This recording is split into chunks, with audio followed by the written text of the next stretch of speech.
Ziti TV. Western New York is rainy today, which is nice because I don't usually see. I can put the blind up a little bit. I'm not. This is the time of year when the sun comes shining in and blasts live and makes my screen all washed out. We can't have that, especially for Ziti TV Day. How's it been, Ken? Things have been well. It's been. I was at KubaCon last week, and Not the flex. That was pretty exciting. Yeah, I bet it was. I bet it was an interesting thing. I want to go someday. It sounds like it would a lot of good talks and probably a exciting space to be at. Yep. Lots of people there. Yeah. I don't know how many, but it's one of the bigger events. I bet. Well, you know what also is a big event? What's that?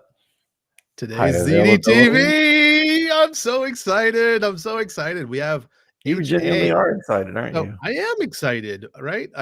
We've all been telling people this has been coming for a very, very, very long time now. Yeah, it seems so important.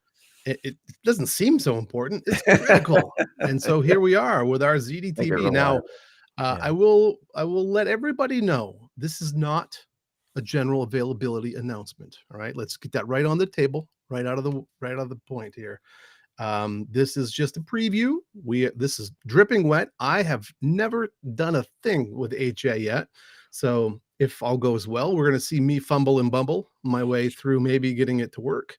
Maybe Ken will do it. Maybe we'll just go from there and we'll see what happens. I'm going to try. I'm going to be in the background trying to follow along and ask the right question. It is a very exciting day. And along with that exciting day, we have just a plethora of special guests, don't we?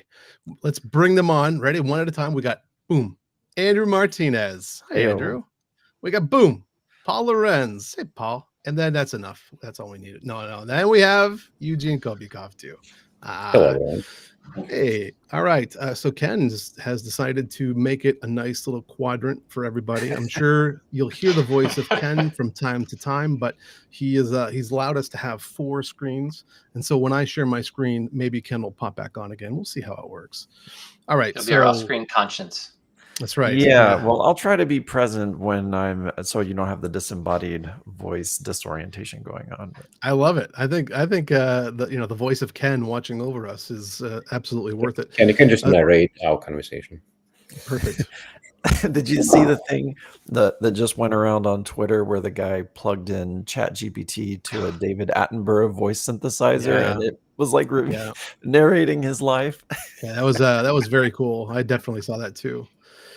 So let's get into HA here. High availability. We've got Andrew and Paul. I know you guys have worked quite a bit on it. Eugene, I don't know where you came into the mix. Maybe the CSDK stuff, maybe other stuff. But let's just get a real quick, what did everybody do here? So let's start with Andrew, since you're in the top right. What did you have to do with HA? I want you to start with Paul. I'm going to deflect because I think Paul's all right, came first. Hold 1 second then. Paul, what did you do? So HA started with so I guess maybe we should give a real quick overview what HA is, right? So we're talking about the Ziti controller being able to run in a cluster so that you've got both scalability and redundancy and reliability. All that good stuff. So we're getting rid of the single point of failure that we had in the system. Yep. Not that was ever really a problem, right? Like the controller, if it ever had a bad day, it would go down and come back up again pretty quickly. But it is certainly an attack vector that, was a problem. It was just never one that I think materialized. Let's put it that way. It's less of a problem in OpenZiti than is in a lot of places because the controller does a lot, but when you've got traffic flowing through the routers, as long as your routers stay up and the routers are already highly redundant, you're generally you don't need to make a new connection. Yeah. So there's a lot of parts to making HA work, and where we started was with the data model. So the data model needed to be available on all the controllers, right? So that way, if you're talking to a controller, that you see a consistent view, right? We don't want to have to either, if we have the model only in one place, then we haven't gotten rid of our single point of failure.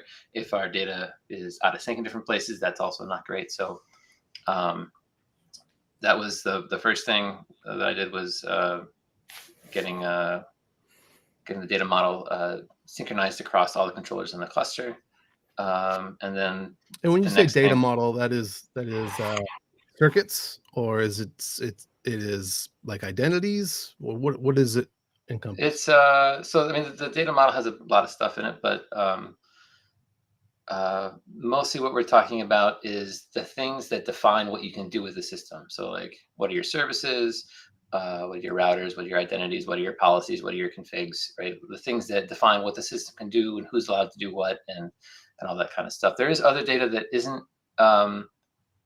being so different parts of the data model have different requirements, right? Some things you need to be absolutely the same across the whole system, so you've got a consistent view of policy, for example. Other parts don't need to be distributed in the same way, because maybe like a circuit is okay for just one controller to know about, and that controller owns that circuit and manages it with the routers.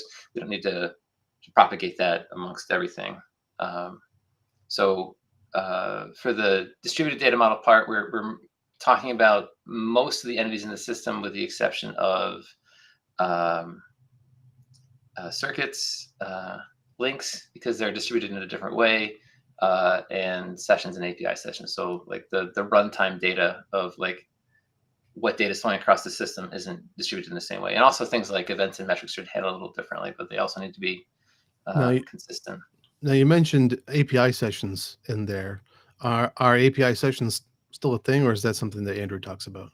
I'm going to leave that for Andrew to talk about for sure. Cool. All right. So you were busy creating the underpinnings of how three controllers would be able to arrive at some sort of agreement of what a network configuration is. Right. And then also handling the basics of, like, if you've got a router, who does the router talk to in order to get information about the system, to establish circuits, and how do we establish the circuit across, if you talk to a router and say, hey, I want a circuit for this service, how does the controller pick, or the router pick which controller to talk to? How does the controller know like what's out there, and how do links get synchronized, all that stuff. So it was making sure that the routers knew how to propagate the information about links to all the controllers, and making sure that routers stay in sync with controllers, so they know like what's in the cluster. If the cluster changes, how to push those changes around, so that you can like round robin your controllers, or add or expand your cluster, shrink your cluster, and the routers stay in sync with that. And then making sure that we're making smart decisions about when a router wants to create a circuit, it picks the best controller to make that. And then also kind of adding that metadata to the system of this controller has created a circuit. When something happens to that circuit on a given router, it needs to know which controller to report back to. So kind of attaching that state to things throughout the system, so they know who to talk to for what things. So you said when a router needs to make a new circuit, it communicates back to a known controller, not just any controller. It will pick the one that it thinks is the best at the time. So that can change, right? So we have heartbeats that happen on the connections between routers and controllers, so we know whether this controller is in good shape for us. Like, are we getting pings back from them frequently? Like, how fast what's the latency like between us and the controller? So when you go to create a circuit, it'll say, give me the one that is currently the most responsive to me. And that can be different. So it's not like a special one that it has to go to. It makes a decision and figures out which is the best one to talk to. Yeah. Okay, cool. And so that's mostly the two big things that I worked on, were the data model. And did we invent our own protocol for this? Oh, of course. We want to do anything from scratch that we can. Nice. No, so we used Raft. So Raft is very well suited to consensus protocol. It's essentially a distributed journal, right? So you've got a cluster, and you want to be able to it's like a distributed journal / distributed state machine. So you have an operation that you want to apply to your data model. You will send that to there's always a current leader, and the leader can change over time. There's leader elections, and the leaders can time out, and there's a new leader elected. But there's always one leader, and when you want to make an update to the data model, you send your update to that leader. It sends out that updates to the members of the cluster, and when it gets back a majority, a quorum. So and there's it's always n over 2 plus 1, right? So if you've got 3 things in the cluster, 3 nodes in the cluster, it's got to hear back from 2 of them. Although one of those could be itself, right? You need at least 3, right? That is. But yeah, if you want to be able to make changes to the data model, you need at least a quorum of the nodes available. So if you want to have to be able to lose 1 node, then you need at least 3. If you want to be able to lose 2 nodes, you need 5, right? Gotcha. And so does this mean that the quick starts all need to change? You must deploy 3 controllers now, or is HA optional? So right now HA is optional, and if we're not changing the fundamental way that data is stored. So we still have our Bolt database that's got all the stuff in it, and if you're running in an HA mode, then the commands go through Raft and then get applied to the various Bolt databases in your various controllers. If you're not running in HA mode, then things get applied directly to the Bolt database, and there's no Raft involved. And we have ways of migrating a non-HA system into an HA setup. Nice. But we wanted to make sure that we didn't fundamentally change the way things were working.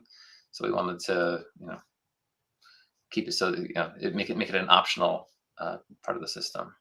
Cool. And I know we're still, like I said, not a GA announcement. We're still working through some things. So we're testing it internally, and migrations are something I'm sure that we'll end up doing too. And the goal, I think, that you stated is important. We want as little churn as needed, if any, for people who have already adopted OpenZiti, right?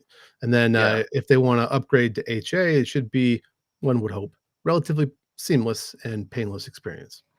Cool. Yeah, it should be relatively straightforward. I mean, when you want to move from non-HA to HA, really all you need to do is point it at an existing Bolt database for a controller and say, take this as your starting point, and it will initialize the state of the Raft cluster with the state of that database, and that then gets pushed out to all the nodes, and it's relatively straightforward. Cool. Well, that sounds like another fun Ziti TV at some point. We can try that out. Is that a good summary? You good? Feel good? Yeah. All right, let's move to Andrew then. What part of this did you do, Andrew? So once all of Paul's work was in place, basically everything that we did with security had assumptions built in it that there was only going to be 1 controller, because that makes things incredibly simple. However, when we're moving to HA and we have multiple controllers, that means we basically need federated authentication and authorization. And the kind of industry default for that is JWTs, bearer tokens. So we had durable API sessions before. So that was actually API sessions. When you logged in, you were given an API session. It was saved to the Bolt database. If you created sessions to connect to services through that API session, those were also durable. So if the controller went down and came back up, everything looked the same. If we didn't do that, the controller went down and came up and we forgot about all of them, everyone would just start re-authenticating all at the same time, re-establishing connections to sessions, and basically create a stampede. Not that we don't create stampedes in different scenarios for different ways, but that would be one that would be guaranteed if it was down for a second and nobody noticed. With HA, for what it's worth, if anybody is not familiar with a stampede is when you have a numerous number of devices and they all try to do something at the same time, or clients or whatever, right? So when a controller would go offline, or if you only have 1 router, it goes offline, all of your connections have to be reestablished. So all of your devices, if you have many thousand, all might try to reconnect all at the same time. So that's what a stampede is. Anyway, Continue. Well, thank you for that. I didn't even think about that. That needed explaining. But so moving to federated authentication means we had to change our whole model of how clients obtain authorization, how authorization is verified.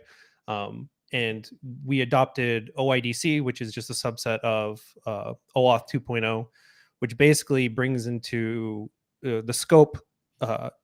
You have your access tokens, refresh tokens optionally, which you should use, and ID tokens. And it's a completely different set. So instead of having just like one token, you're accessing with your access token. If you need to extend your API session, you use your refresh token to get a new access token, but it keeps the same API session scope. So your tokens all have IDs, but inside of that, they're all tied to one API session ID, which also bleeds over into your session tokens as well. They're all linked together still. The difference is that you now have... Which means if I have an API session that goes away, all of the access goes away along with it, right? That's what you mean by tied together still? Yeah, they are. It does change kind of the fundamentals of how we know when that happens, because if you have a new durable object in a database, it's really easy to like look at it. When we're dealing with tokens, we're kind of caught in a scenario where if we keep records of the tokens inside of our database, we still are doing a lot of writing, and we're trying to avoid that. So our first implementation is actually trying to forget about tokens.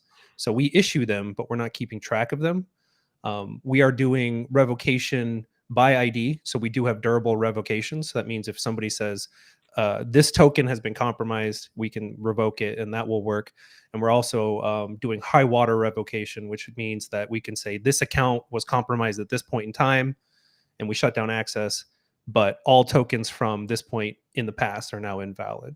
Out of curiosity, do we have any kind of metric around those things, or the logs, or how you know, if anybody were to come back and wonder, do we have some way of figuring that out?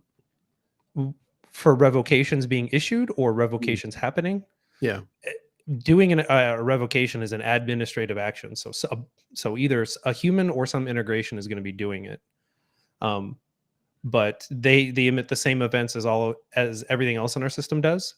Whether people are looking at them or not is obviously a different question. Okay, cool. So there's an event for it? There will be API events, yes, that come out through metrics and whatnot. Cool. Yep.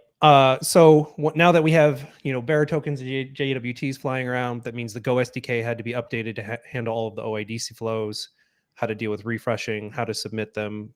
We kept support for older systems that are not doing HA.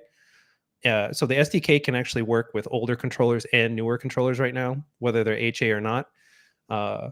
It will use the new OIDC flows if they're enabled, even in non-HA mode, because the tokens are just as good as the old durable API sessions. But the difference is basically whether or not that's enabled or not. So you can set up the new HA controller and not turn any of those features on. And the newer version of the SDK will say, oh, you don't support OIDC flows. I'm just going to use the legacy authentication API because it still exists, and everything will continue to work. Past that, authentication impacts basically everything the SDK does. Requesting services, binding, dialing, unbinding. All of those systems had to be tweaked a little bit to deal with the fact that we no longer have durable API sessions and sessions. And then the posture system, which is currently not fully functional. Like, it's functional from the standpoint that the controller will deny initial service requests, but follow-up service requests won't fail, because we've actually taken the data model that the controller used to work with, and we've actually moved it down to the edge routers. So the edge routers are acting more like a session border controller now. They synchronize using a very similar concept as the controllers do amongst themselves. It's just not with the consensus algorithm part. It basically is just event sourcing. So a controller can come up and say, my data model is at version 963. And the controller will be like, well, I'm going to fast forward you to where we currently are. Or if it can, it'll just send a brand new data model down to it. And that's basically a streamlined and thinned down version of the configuration. It's just so that we can do things like JWT validation in the edge routers. So when somebody's connecting, we can look at our revocations, because those are in that data model. And we can also look at all the public keys that we have from known good signers, and we can actually verify the JWT and provide access. And all that can be done without accessing disk and without accessing the controller in any way. So we've removed a lot of IO from different places, and we've also moved a lot of the stress on controllers down into the edge routers, since those, it's more likely people are going to have many more edge routers than controllers. And the posture system is going to follow the same path. It's before this protocol's already been spec'd out. It just, the messaging needs to start happening in the SDKs. And then also I'm currently working on enrollment as well, because enrollment right now still works the way it used to. So if you create an enrollment, the controller that handled the enrollment creation request, anybody who tries to consume that enrollment token is going to connect to that specific controller, and we're looking to disassociate that so that you're enrolling with the network of controllers and not just one controller. It still works. It's just going to be better if we can make it so that, you know, the controller that happens to handle a enrollment request, it doesn't matter. Nice. I like it when things are better. Well, that's cool. So is there, before I move to Eugene, anything else that you want to get on the table there? Is that covering it? No, I think that's it. All right, cool. What about you, Eugene? Where do you fit in this puzzle? I'm here more to learn than anything else. Love it. But when Andrew talks about SDK, he primarily talked about changes to the Go SDK, and the rest of the SDKs are still behind. So I have started to work on the CSDK to support all of those features that Andrew described. I was just thinking that as he was describing all of them, that you're going to have to go. There are like big caveats there.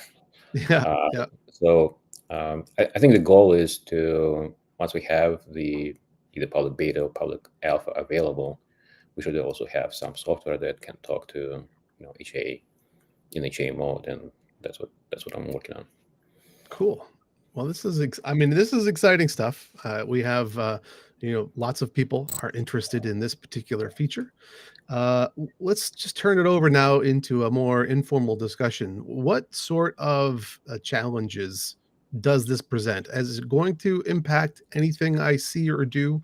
Nowadays, I tend to be far more on the using Ziti side of things, not developing it too much. So what kind of impact am I going to have to worry about? What am I worried about here? There is a cross-cutting impact that HA has, where when you're dealing with a highly distributed data model, you basically have eventual consistency, which basically means you can be talking with one controller and you could have a slow controller out there for whatever reason. It's in a bad data center. It's got a lot of latency. There's a network problem connecting to it. That controller is persistently going to be behind. It will eventually be consistent, like once it can get enough data through to it and it can resynchronize. But if your fast controller goes down and you move to a backup budget controller that's just a little bit slower, backup budget controller, theoretically it should be sub we're talking, you know, tens, hundreds of milliseconds of consistency. However, in really bad scenarios, you can actually get up to human scale.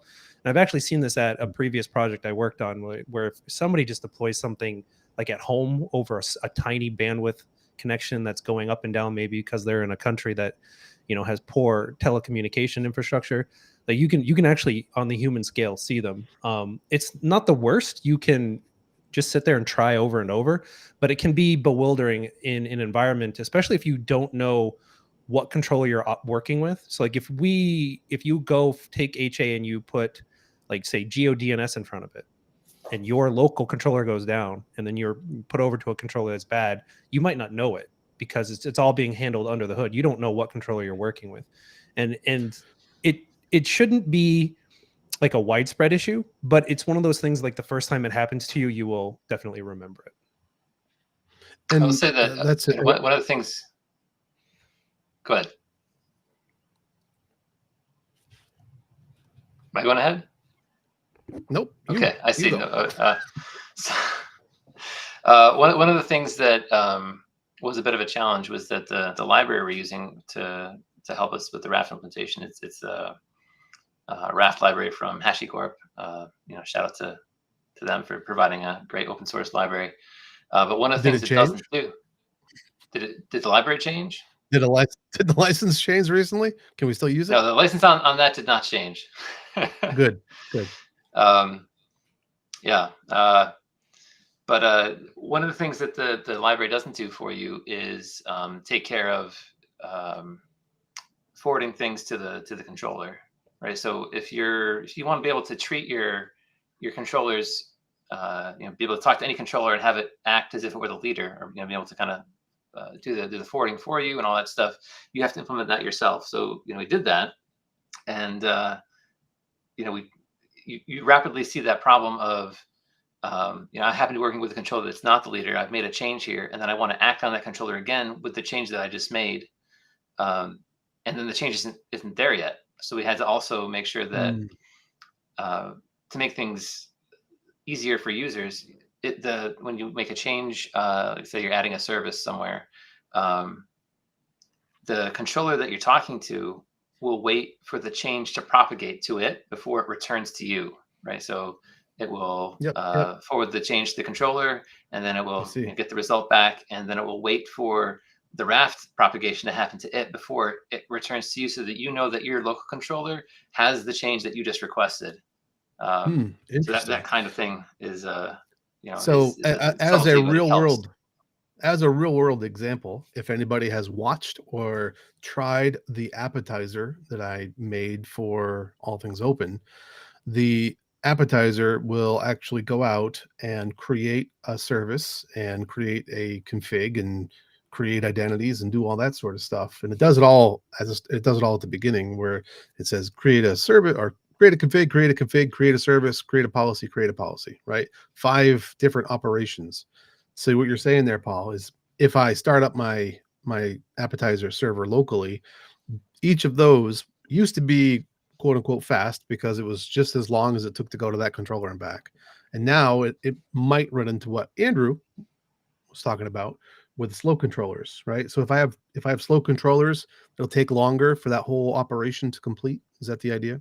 But I'll block, so I don't have to change my code. It'll wait, right? Because what can happen is, let's say you create a service, and then you create a let's say you create a config, and then you create a service that references that config, and you do that by name. So you create the config, and then immediately, because it's scripted, you create the service, and you provide the config by name. So the first thing it does is it looks up what the ID is of the config in the local controller, except that the config hasn't propagated locally yet. So then it's not there yet. So your script fails because because it's not there yet. So, but yet. I mean, that doesn't happen anymore. But that was the thing that we ran into, that we had to try to make sure that didn't happen, so that you're synced. So it might take a little bit extra time for it to propagate. Now, we did a bunch of testing.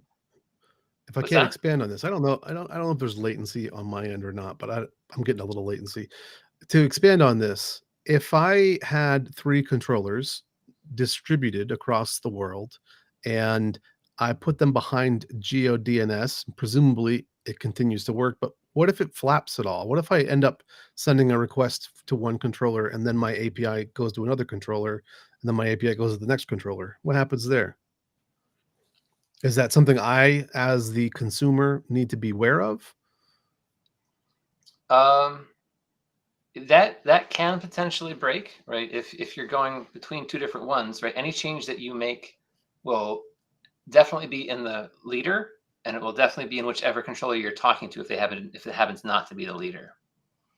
So when I use the REST-based API, do I need to know which one is the leader before I start trying to make changes, or can I just blast my API requests to any controller?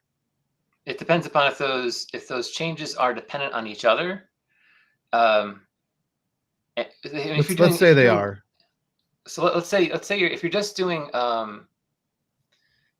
if you're not doing any reads in the middle, right? So like the thing with the CLI, it does reads in the middle to do things like look up and map names to IDs, right? So there you can get some consistency. If you just have a set of things that may be all related, as long as they're all just updates, that will turn into a stream of updates, and it'll be fine, because they should happen, in the same order that you sent them in.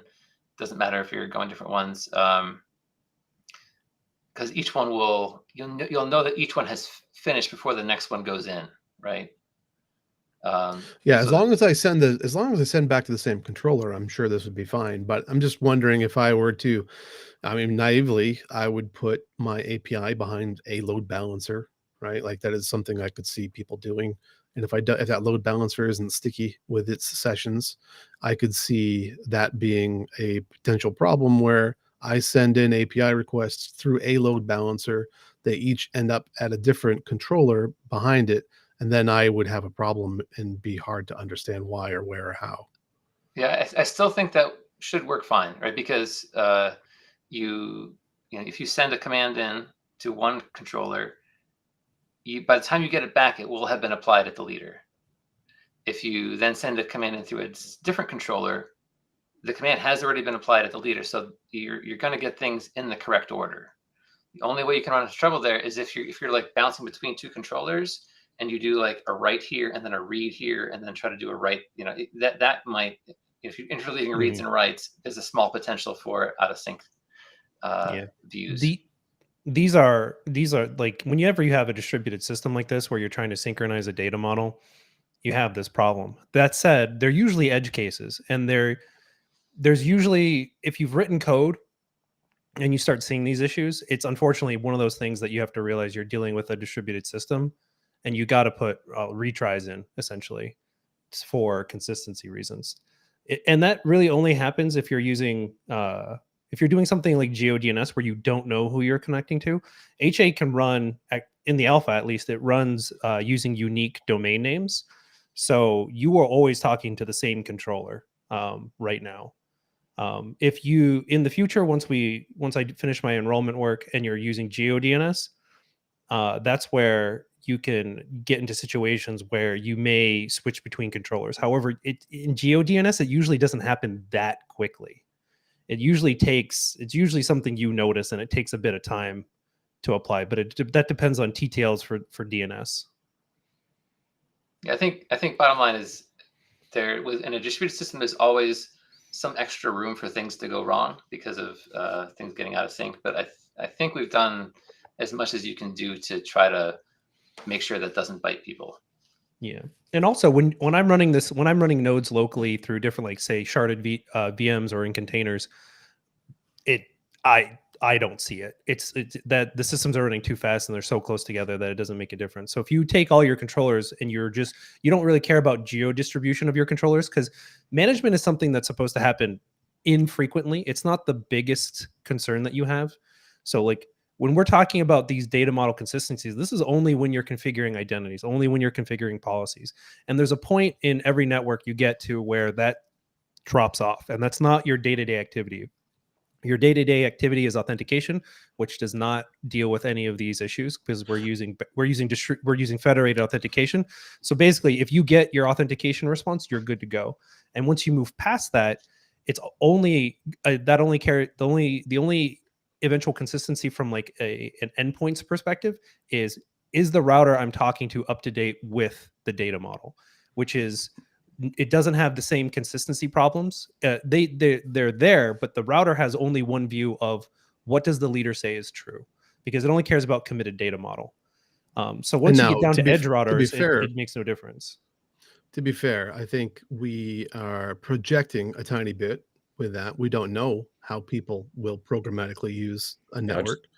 I was gonna mention, like, first of all, your Aperitivo demo constantly doing administrative work or modeling work.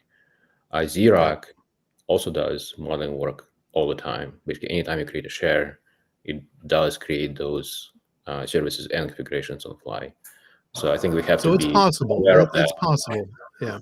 It's definitely possible that there are going to be higher volumes than we currently expect. But I totally agree. Right now, most people who use OpenZiti is relatively static. And even though there are those kinds of updates that happen, they're still generally at human type scales. They're not, massive. But, when there are millions of users, who knows? All right. Anyway. Oh, there's one other thing I wanted to point out real quick, which is that there's just kind of two different reasons for wanting to scale, right? So you want to scale for resiliency, so to make sure that you can, keep making updates to your data model. But you also may want to scale out sort of in a geographically distributed way so that your routers have a controller that's close to them, right? And you can kind of separate those concerns a little bit by having controllers that are part of your Raft cluster but aren't voting members. So you can have, you know, a small, like a three node cluster that are all voting members and can take updates, and then you can have, you know, a large number of controllers that are spread out close to where you have your routers that aren't voting, but will get the same stream of updates, and that way you don't have to worry. Do we support that right now? Yeah, you can Oh, when cool. you add a node to the cluster, you can indicate whether it's a voting member or not.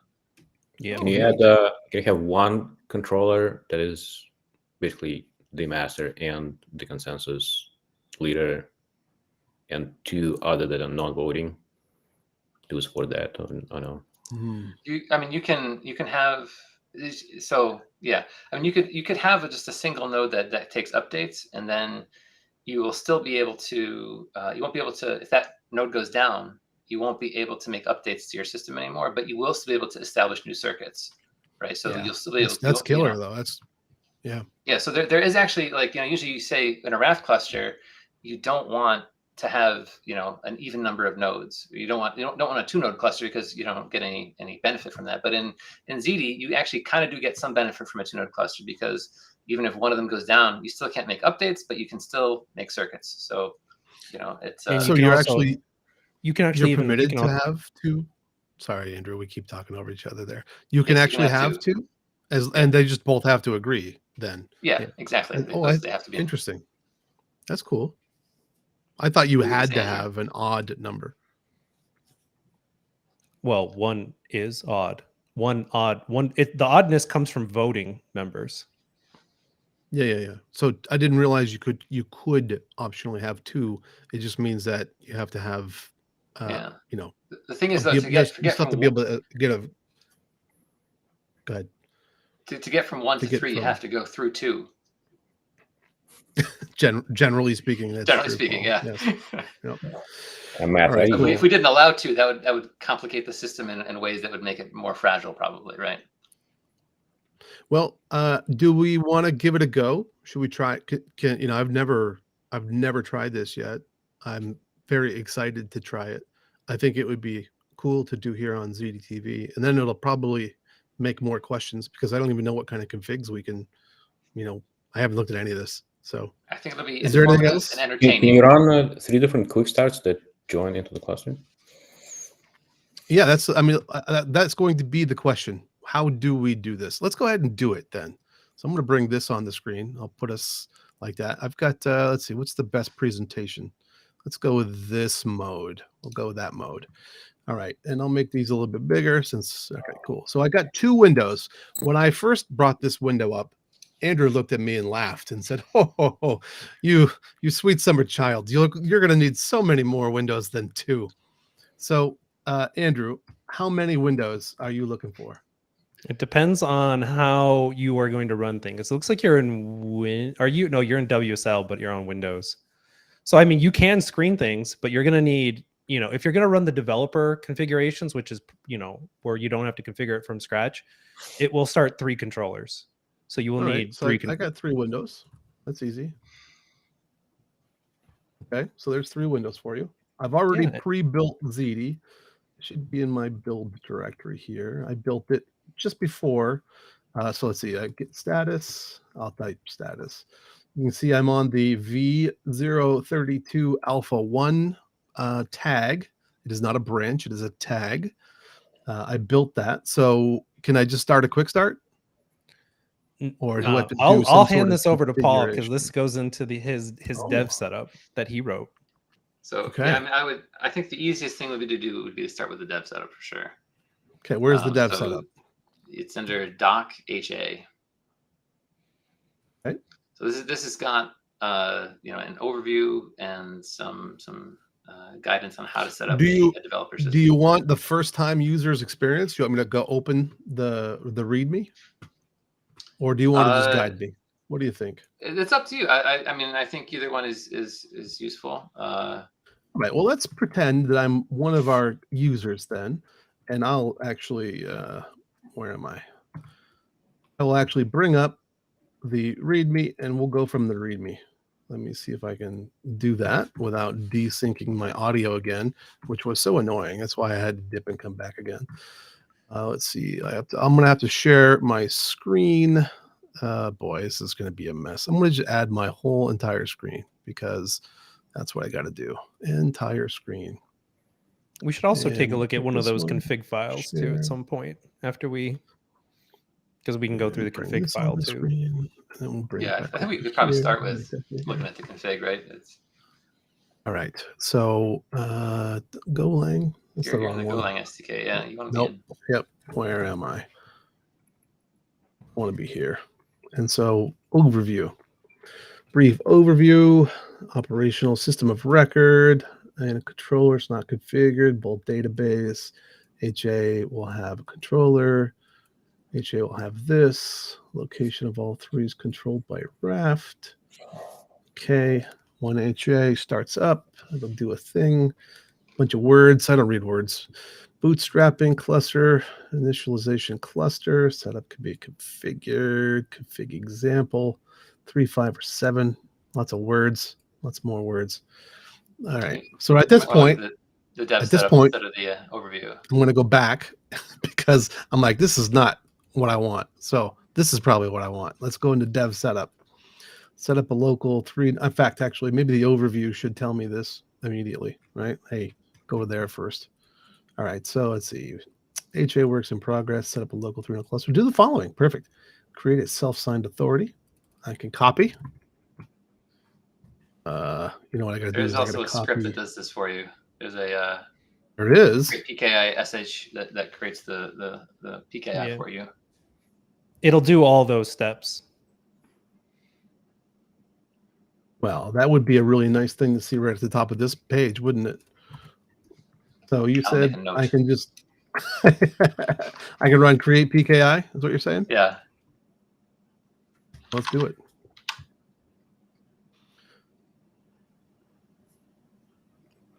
All right. So it's made a PKI for me. Create controller certs. I think I can skip that. A note. I don't need a note. REST endpoints. Create the controller signing. All right. All this is done, right? All this is done. Running the controllers. This is where I want to be. So now I assume I want to be in the HA directory. I want to run. Let's take a look at that control file as well. Can do that. Just real quick. Because a lot of the stuff you skipped over is explaining what's in here, and you can just get an idea of what's happening. Should I look at this myself? I noticed this was from the overview, so this catches my eye immediately. Identity is missing a CA cert. What is it missing? It's missing one field. Key cert. It's missing server cert. Interesting. It's using, it says it's using one chain as both. Right, because that's the only thing what this tells you, huh? That's what this tells you right here. The only thing that controllers talk to is other controllers. So it felt like it was okay to use the same certs for client and server. Well, this user can tell you that's confusing. I would expect to have a server cert with this still, because that's what we've been doing forever. Yeah, part of like that configuration is more confusing. Part that block is obviously it's called identity. It's also a block it's parsed by the same code everywhere, and the default behavior is if server cert is not defined, it will use cert as if it's a server cert. And in X509, the difference between a client cert and a server cert is basically only their usages and then what other fields are actually interpreted. So there's nothing stopping a client cert from, say, having sans fields, which would only be used traditionally if it was being used as a server cert, because that's what will be used to make sure host names or IP addresses work for TLS. However, we are using SPIFFE IDs here, and SPIFFE IDs are stored as URI sans, and so they actually inside of SPIFFE actually put sans in client certs. So while it's not traditional, there's nothing stopping you from doing it. They're just ignored in applications that don't understand what's going on. So, you know, if you have strict rules on X509 certs in your head of what they do and don't do, it's not always true. Yeah, my feedback on this would be all those are really excellent, good data points that probably very few people on the planet actually understand. So I think it is better to be explicit than it is to be dense. And so from a user's perspective, because like also I use Ziti CLI to do this, and Ziti CLI did all this magic for me, right? Like if that's the case, then we have to provide a what you need to do if you don't use the Ziti CLI here. I'm just like it to me, it's a lot easier for me to find a certificate and use a certificate from somewhere that I've been instructed how to do it. So anyway, also didn't know that server cert rolls up through cert. So today I learned a neat thing about the identity block. Yeah. Is there anything else in here that's worth scanning through, or is this the all the way go down to the bottom? There's a new API in the web section called Edge OIDC, and that it's the very last binding. I see it there. If you don't have this enabled, HA you'll basically be forcing all of the SDKs to work in legacy mode, where they'll just assume there's only one controller. So we must have a very clear message that indicates that when the controller starts up. Yep. The versions endpoint now has a capabilities array that REST clients can request before they even try to authenticate. So they do check that endpoint for versioning information, and they're looking for a specific set of well-defined strings. Go into that. Oh, there's no versions. Oh, it's not running yet. Isn't it? It's not going to be on 1280, I don't think, as well. Is it? One of them will be on 1280. Oh, I don't know. I didn't look. Oh, you did start. Well, yeah. So I ran this one right here, and I noticed 1280 down here. So I was like, yeah, so it is on 1280. Real quick on the identity thing too, though. You're allowed to be explicit. It's just you're also allowed not to be explicit. No, I understand. Yeah, I understand. So it is listening because you can see 404. Yeah. It's not when you first start things up, they're in an uninitialized state, right? So we don't allow access until you have an initialized system. So in a non-HA system, usually the steps you take are you create your config file, you run the Ziti controller init command, which initializes your Bolt database with a administrator user, and then you start up your controller for the first time. And then you're starting your controller up for the first time with an already initialized system. In an HA setup, you start off with so first in the config file there, it's saying that it's expecting 3 nodes to be in the cluster. So it's not going to really start up until all 3 nodes are available in the cluster. You can either, there's a few different ways you can do things. You can either do it this way, where you kind of set everything up and then it all kind of starts as together, or you can have a min cluster size of 1, have your 1 node, which will be, it will be that one member. It will start up. You can initialize it, and then you can add things to it. So you go from a 1 node cluster to a however many node cluster. In this case, we're starting off with everything expecting to be there before it starts up. So it won't let you get into it until you've added the other nodes to the cluster and initialized things. So if you look at the log messages that are coming out there, there should be a message saying the Ziti Edge has not been initialized. No default admin exists. Please run Ziti agent controller init to configure the default admin. We should probably make the 404 that's coming back right now also say this, or at least say it's I was going to say not initialized. Yeah. I was going to make that same. I never even saw this functionality because I breezed right past it. And probably say that you're missing 2 other things in the cluster. Anything to give me a little indicator would be great. I mean, the first thing I would do is I would come back here and I would look at this, and I would see that it's a warning, and I would go, "Oh, it's no big deal." Yeah, but it also seems that the Ziti agent command would not do anything, right? Because you're still not up to 3 yet. Well, the Ziti agent command can do specific things, things that don't require. Right? So the agent Ziti agent controller init is going to provide that initial admin, but we can't do it from the edge because the edge doesn't have anything to. I mean, you can't create an admin without having an admin from the edge, right? Yeah. From the REST API. So the agent is kind of that. You have to be on the box to get to it and configure it that way. So the next thing you probably want to do is add the other two nodes. Well, start with the two nodes and then add them to the cluster. Let's see. Uh-oh. No such file or directory. I'm in the right place. No. You're in the wrong place. Need to go to docs HA. Okay, there's that one. Might as well do this. Okay. All right. Now we have those three running. Please run. All right. So not initialized. Please run this. It says. Oh, you probably want to follow the guide. I imagine that's not enough. Well, I'm only pointing out the fact that this is maybe not enough of information. All right. All three are configured with a minimum cluster 3. Yep. The controller 1 has 2 other controllers. Okay. Initialize with this. PID of any controller. Ziti agent can't find any controller. Why doesn't it just do that for me? What's that? So it says PID of any controller, right?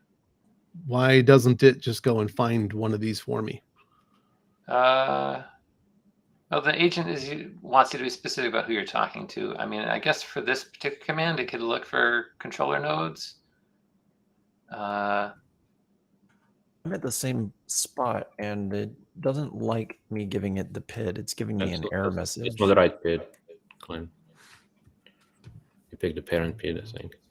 Yeah, I think for some reason also it's the usage doesn't ask for a PID up there. It just says username, password, name. Oh yeah. Yeah. So by default, it will look for if you only have one Ziti process running. So let's say you were running this on 3 different machines, right? If you ran this, you wouldn't need to provide a PID because there's only one Ziti process running. It will use that one. It's only if you have 3, or more than one process, it doesn't know which of the Ziti processes to talk to. Also, so there is something. Actually, it hasn't connected, has it? Can you run Ziti? You're missing that. Can I run Ziti what? Ziti agent cluster list. Ziti agent list. Agent cluster list. Oh yeah, do add a -I CTRL1 list. You send the cluster. Not big enough. I see you squinting. Ziti agent cluster -I CTRL1 list. So you need the cluster in front of the -I.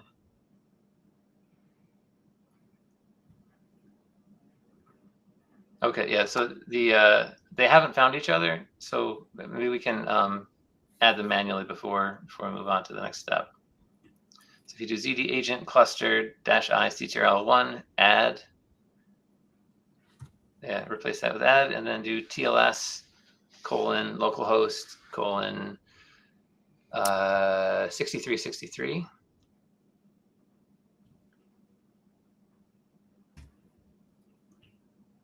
And then 6464. And now if we do that cluster list again, we should be able to see. So now we have things, but they're not. We don't have a leader yet.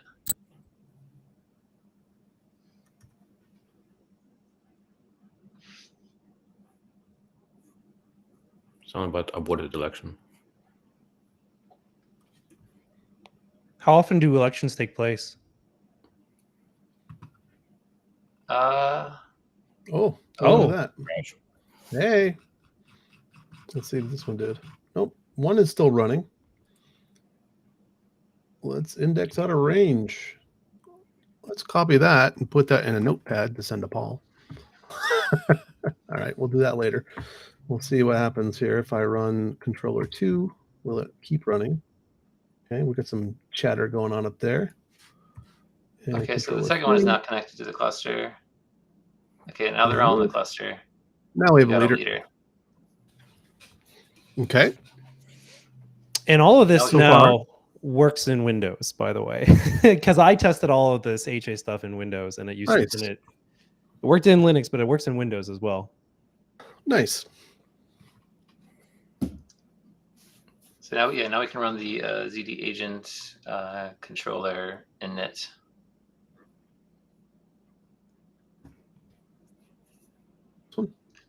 So yeah, you can use the instead of using the -p, you can use the -i CTRL1. It's usually a little easier. That sounds easier. All right.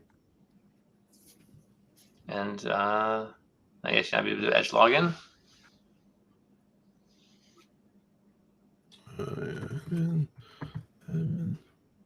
Hey, all right. First thing I'll do, go 1380. Hey, all right, let's do 1480. Look at that. Cool. Now what have I broken by logging in 3 places? You should have just overwritten your address. Famous words from a developer, right? Should have. Well, so what I usually do when I'm doing this, I use the -i with the login to create a different profile for each of the controllers, so that I can use that to toggle between which one I want to query. Mm-hmm. There is some work in the CLI to make it aware of OIDC authentication. So it's using legacy API sessions right now, which still work in this version. So in the future, it won't matter which one you log into. You can use your token across all of them. But right now, it does matter. There's no list controllers, huh? There is there's a cluster, I think. There's a ZD, I think it's ZD cluster maybe. Or is it, let me see. There is going to be a part of the enrollment work I have. It also includes allowing listing of the controllers through the Edge API. So that is coming. It's just not there now. Like you wanted to show the versions, what the versions returns, how this whole thing started. It still doesn't work. That's fine. /versions. You're not asking. You're not versions. It's either versions or version. Version. Yeah. Version.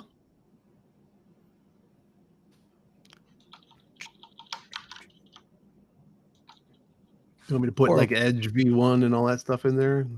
You can, but you shouldn't have to. The root handler should have picked it up. You can try it though. Remind me. Edge v1. client. Edge client v1. Client v1 versions. Version. Yeah. Come over to here and do a curl to that and pipe that into JQ instead. Nope, we've got a minus K. There it is. All right, that looks a lot better. So here we go. If you do ZD Fabric Raft list members.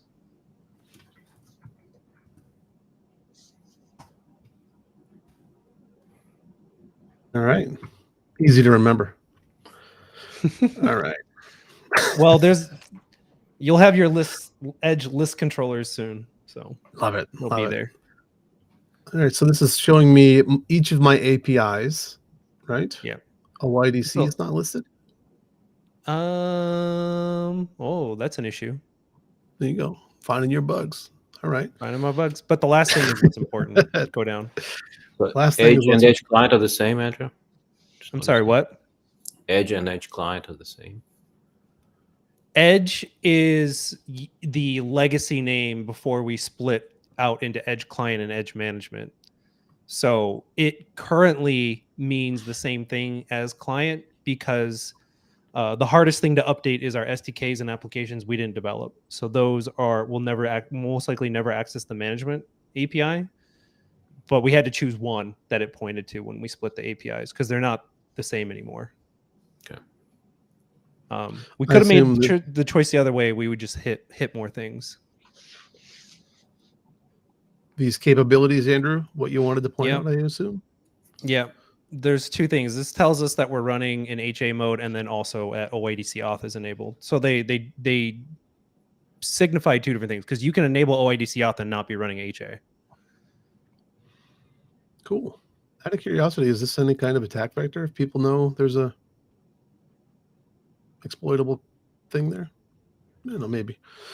All right. Well, I mean, if what do we do next? If you hit this and you just Google what we are, and you can say, oh, it's a Go project, and then you will run your scanner against it for all known vulnerabilities. So like, kind of, but it won't make a difference, because they're just going to run an automated tool to see what they can do. They're not going to sit there and be like, oh, it's version 21.1, and someone's going to run a script that just runs it and gives them a report on what did or didn't work.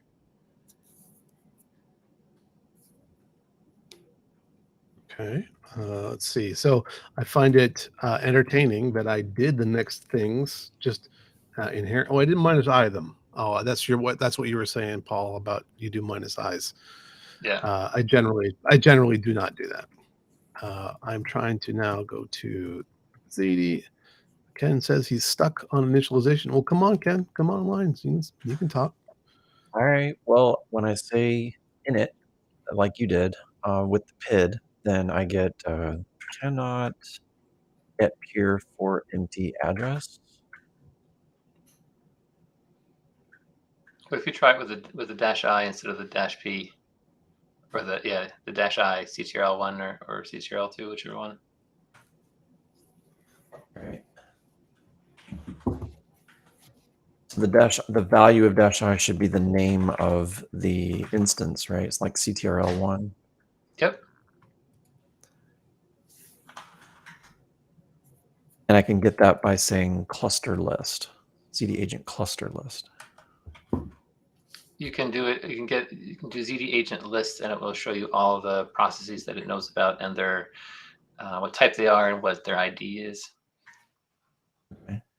And the app ID does show up if I do Ziti agent list, and if I use app ID, which is -I, with one of those values, I get the same error. Cannot get peer for empty address. And I am sharing if you need to see it. Why isn't it on the screen? Well, because things are malfunctioning, Clint. Is it this one? Whoo, that tiny stuff. Can you end? Anything is just black for me. I see that. You don't see that, Andrew? It's just black for me. I don't know. Oh, weird. So it's more important that Paul can weird. see it. Paul, can you see what Ken is sharing? Yep. Okay, cool. All right, continue then. Looks large and good. Can you do the cluster list as well? I'm curious. Cannot get peer for empty address. I'm guessing I think that's an error that's getting. Did you use localhost, Ken, or 127? I did not change the CTRL YAML files. I downloaded them into this directory. When you added them, I mean, when I specifically did the add command, I used 127.0.0.1 because I'm always afraid of localhost IPv4 versus IPv6 problems. I didn't get that far yet. I created right here. I created the PKI. I didn't do the add yet because I'm still stuck on init right here. So I modified the syntax from. You need to join the cluster together before you can do the init. Yeah.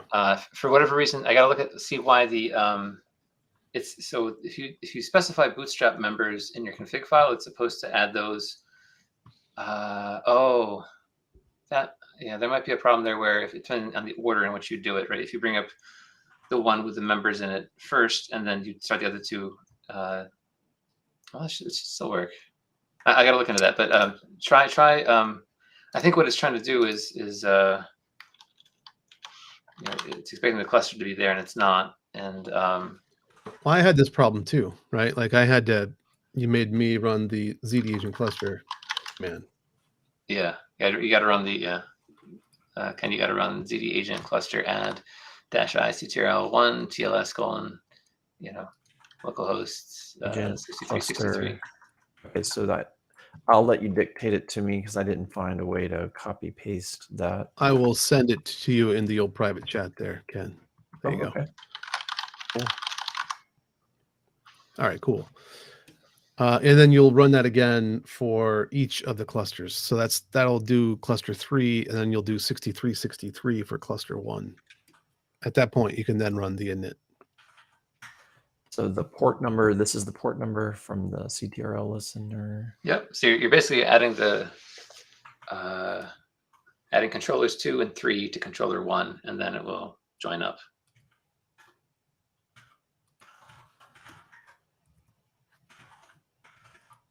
So let's do 6262. You want to start with 6363 because 6262 is itself, so it already knows about itself. Okay. So you just want to add 6363 and 6464. 6363. That's I named that 1 unintentionally. Oh, I see. That should have been 2, right?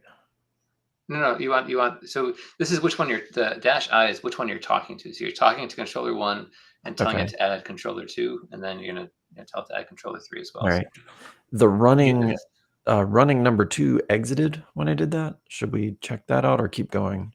I think Clint saw the same thing. He saw there was a panic there, but if you bring it back up again after you add the other controller, the other one as well. Okay. Right, adding 6464.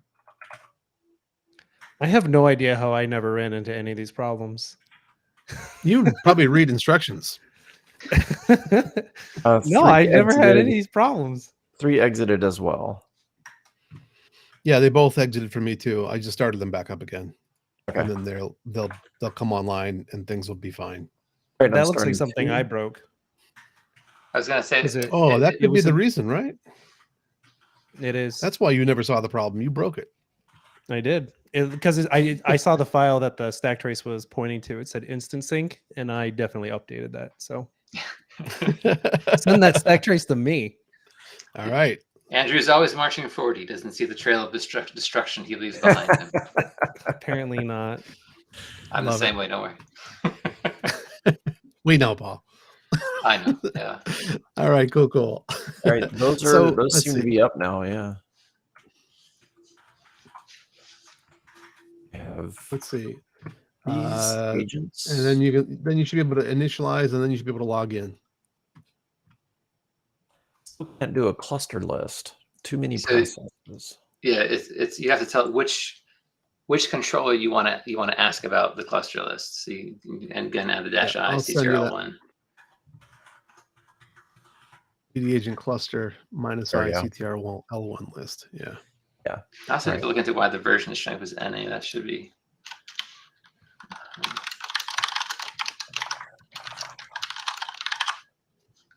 Okay. Let's see. So the last thing here, I'm going to go back to share my screen now that Ken's all repaired. Where's my screen? Bring it on here. Bam. There we go. And then hide Ken. All right, cool. So now if I go back over to this, you would create some model data by running this right here. I was trying to be sneaky on this. Okay, there's a thing. Command service is deprecated. All right, it's making an identity now though. I can see that. And then after you've run this, let me go back here. Is this what it wants me to run? The results. So this is setting up the client and server sides of a of SDK hosted application.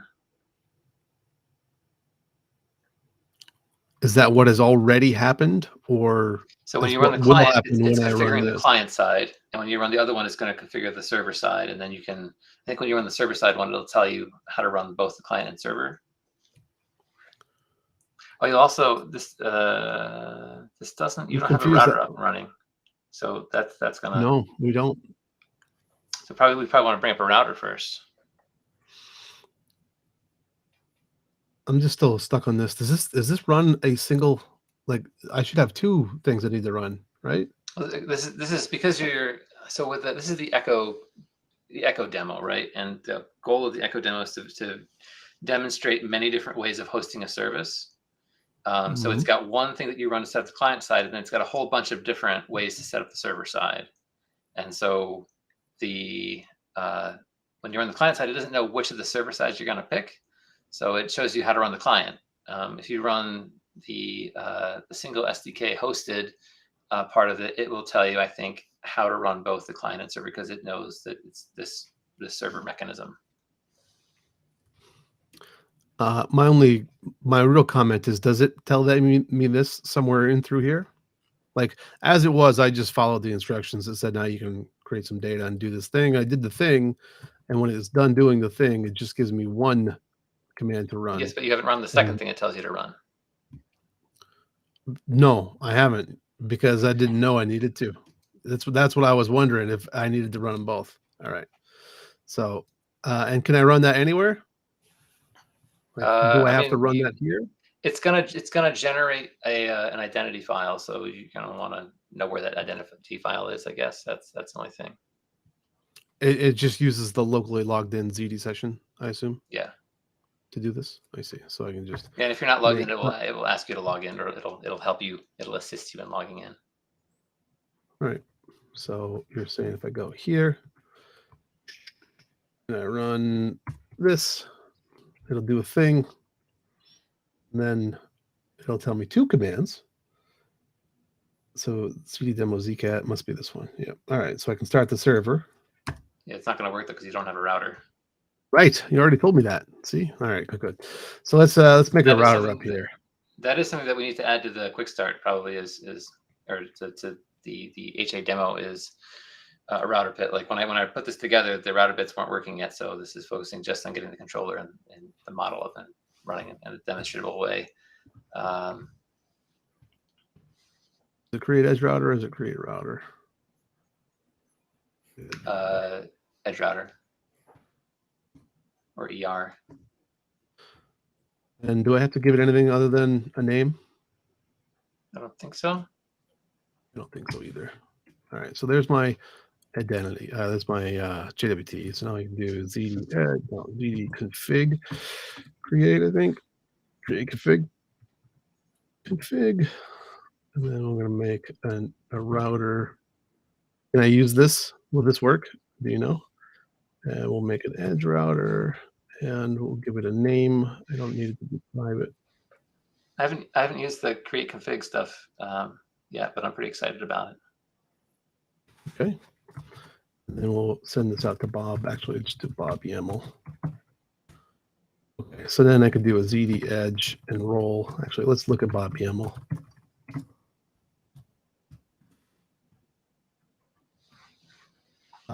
Does anything strike you as immediately out of place before we go and just try to run it? Like What's that is the Ubuntu 22 SG3 virtual machine. It's is that host name in your SANs for your certs? Or did you likely not. Well, no, I used the dev setup, so likely not. So I can change this to local host. So I'll just do a find and replace in here for that. All right, there. So we don't need that twice. Everything else seems okay though.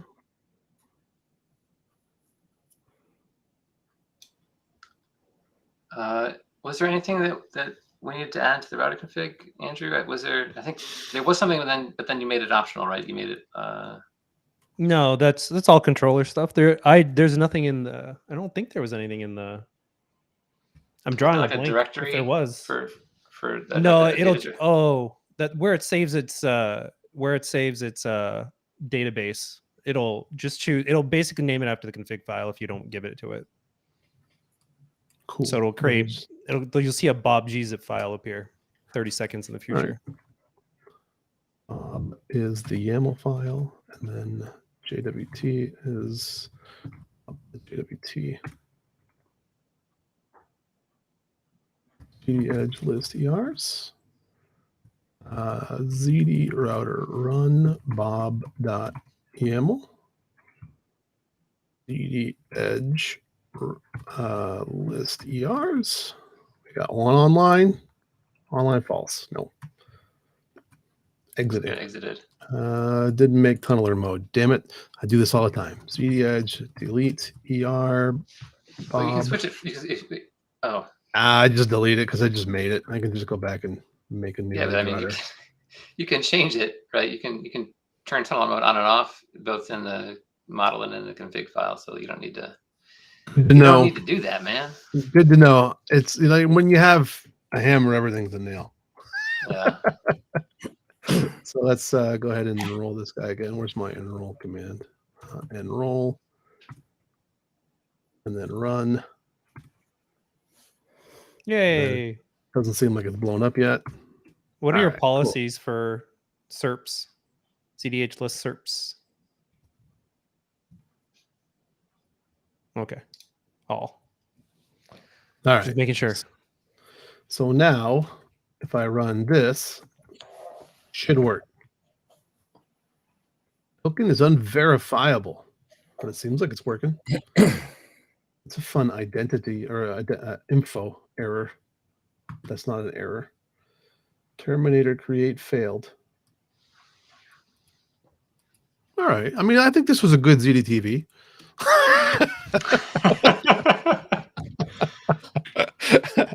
I don't know what this is, but we probably don't want to go debug this now, right? Like, is this actually running? Failed to remove Terminator. We got some, we got some things to fix, it seems. Yeah, I think. Try the client, see if it works. Try the client. Well, no, I'm pretty sure you can list Terminators.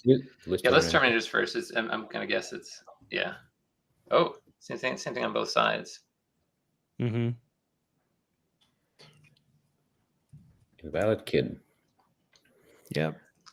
It's not a policy issue. I'm pretty sure it's Nope, doesn't seem to be.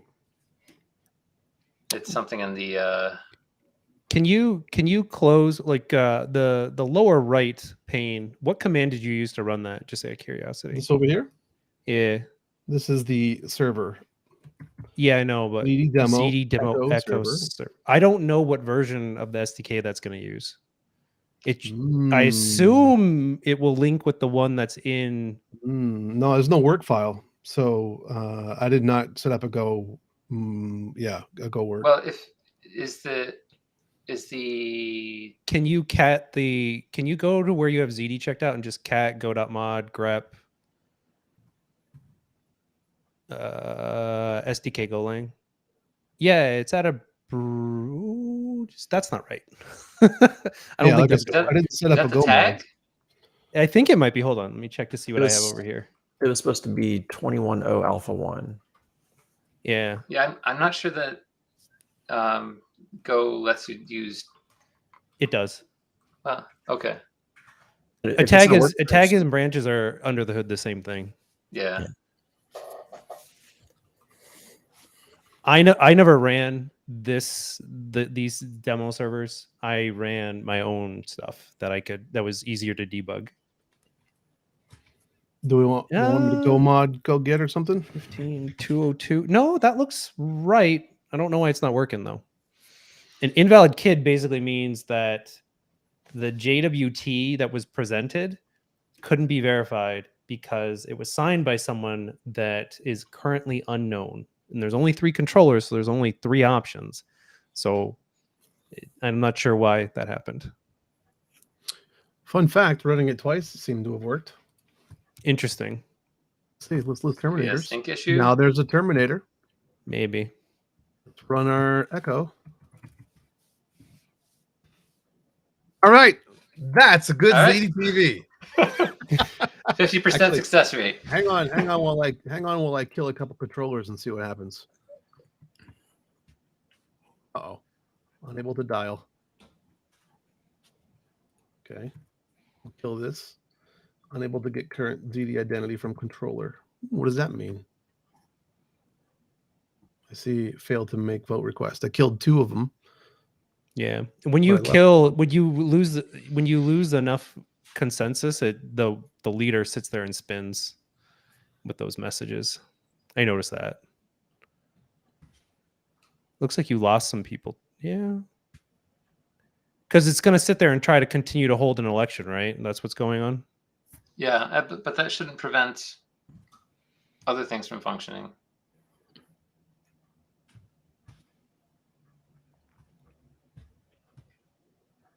So I just killed a single one, and a single one still won't let me connect.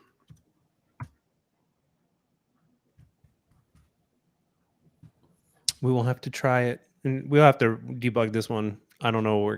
I've never seen this before, so I'm still happy that we mostly got it to work. We got a quorum set up. We've got things that seem like they are, working within reason for, again, not GA software, right? Like, this is why we're doing this.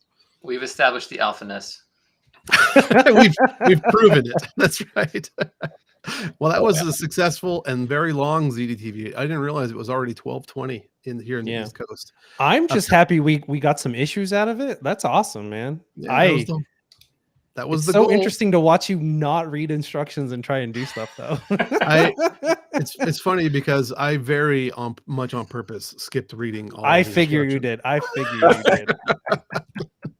That was the chaos Clint working. Well, that was exciting. exciting. Furniture was you, Clint. That was fun and exciting. Thanks, Andrew and Paul and Eugene and Ken, Headless Ken. Hello, Ken. For coming on Ziti TV. I've enjoyed it. We'll see everybody next time.